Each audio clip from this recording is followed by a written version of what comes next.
નમસ્કાર. આ હૈયાફાટ રુદન જ્યારે તમારા એકના એક દીકરાને ગુમાવો છો ત્યારે માના કાળજાની અંદરથી નીકળે છે. આવી જ એક ઘટના બની છે સુરતમાંથી, જ્યાં પોતાના દીકરાને ગુમાવતા આ માતા અને તેની બહેન જે પોતાના ભાઈને ગુમાવી ચૂકી છે તે જાણતા તેમના કાળજામાં રહેલી આ માયા બહાર નીકળી આવી અને તેમના આંખોમાં અશ્રુ રૂપે આ જે ઘટનાની કરુણતા છે તે જોવા મળી. આ હૈયાફાટ રુદને ત્યાં હાજર રહેલા તમામ લોકોને હચમચાવી દીધા. હવે આખી ઘટના શું બની હતી તે કહું તો સુરતમાં એક 17 વર્ષનો યુવક જેનું નામ છે રેહાન, તે તેના 3 મિત્રો સાથે રાંદેરના વિયરકમ કોઝવેમાં તાપી નદી પર બનેલા આ વિયરકમ કોઝવેની અંદર જાય છે.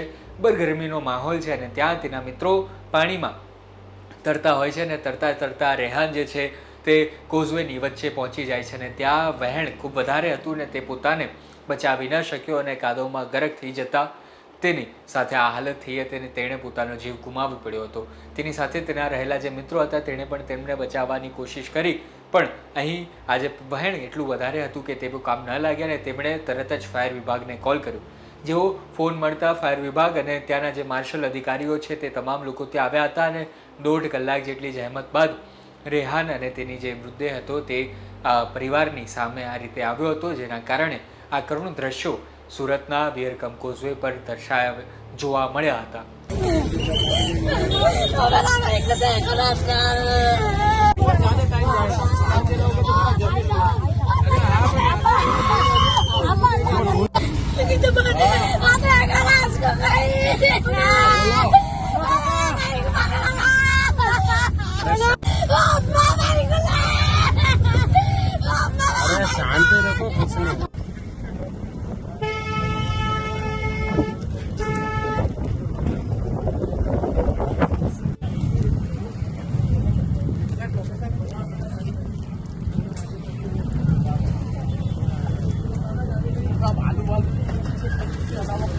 અત્યારે ભરગરમીનો માહોલ છે, વેકેશનનો માહોલ છે, ત્યારે યુવકો આવી રીતે જતા હોય છે અને ત્યારબાદ આવી કરુણાંતિકા સર્જાતી હોય છે. આ વિડીયોના માધ્યમે આટલું જ કહેવાનું કે જ્યારે પણ તમે આવી જગ્યાઓ જાઓ છો જે ભારે અને ભયજનક હોય છે ત્યાં ધ્યાન રાખવું જોઈએ.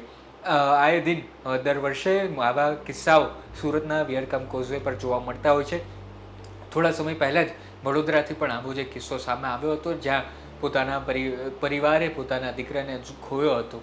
આ પણ રેહાનની માતા અને જે બહેન છે તે બંને પરિવારનો એકનો એક ચિરાગ ગુમાવતા આ કરુણ દ્રશ્યો આપણને જોવા મળ્યા હતા. તો દર્શક મિત્રો, તમે જો જોઈ રહ્યા હોવા વિડીયો તો એટલું જ કહેવાનું કે તમે તમારી સાવચેતી રાખજો અને જ્યાં પણ આવા ભયજનક વિસ્તાર હોય ત્યાં જવાનું ટાળવું જોઈએ અને જ્યારે તમે જાઓ છો ત્યારે સલામતીના સૂચક પગલાઓ ભરવા જોઈએ. અને કારણ કે તમારી સાથે સાથે તમારા પરિવારની પણ તમારી સાથે લાગણી જોડાયેલી હોય છે અને તમારા ગયા પછી તેમની શું હાલત થાય છે તે દ્રશ્યો તમારે આ જોઈ લેવા. આ બાબતે તમારું શું કહેવું છે તે તમે અમને કોમેન્ટમાં જરૂર જણાવો. ધન્યવાદ.